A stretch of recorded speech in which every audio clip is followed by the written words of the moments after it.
রেখা পাত্রের অভিনব ভোট প্রচার। ট্রেনে উঠে যাত্রীদের কাছে ভোটের প্রচার করলেন বসিরহাট লোকসভা কেন্দ্রের বিজেপি প্রার্থী রেখা পাত্র। হাসনাবাদ শিয়ালদা শাখার হাসনাবাদ স্টেশনে ট্রেনে উঠে পড়লেন দলীয় কর্মী সমর্থকদের নিয়ে এবং ট্রেনের মধ্যেই যাত্রীদের কাছে তিনি ভোটের আবেদন করেন এবং কথা বলেন তাদের সাথে।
আইডিয়া আছে আমাদের কাজ করতে দেবেন তো, সামনে ঢুকলে হবে, আপনিও নেবেন আমিও নেব।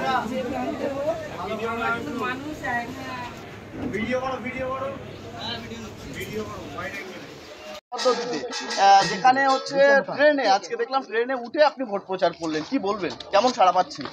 দেখুন, আজকে ট্রেনে উঠে প্রচার করেছি, সেটা কারণ হলো একদিন এই হাসনাবাদ স্টেশন থেকেই আমরা শিয়ালদা অবধি পৌঁছেছি, শিয়ালদার থেকে হাওড়া অবধি পৌঁছেছি, সেখান থেকে তামিলনাড়ু অবধি। এরকমই কিছু কিছু মানুষ আছে এখানে, হয়তো কিছু কিছু অভাবী মানুষ আছে, তারা আজকে হয়তো এই প্রচারে হয়তো আমি তাদের সাথে আলাপ করতে পারলাম, তারাও হয়তো আমার মতন বাইরে যাচ্ছে, সেইভাবে আমি তাদের কাছে গেলাম, তাদের থেকে আশীর্বাদ নিলাম এবং তারাও একইভাবে সাড়া দিচ্ছে। তারা আমার পাশে আছে, ঘরের বোনের পাশে আছে, ঘরের মেয়ের পাশে আছেন।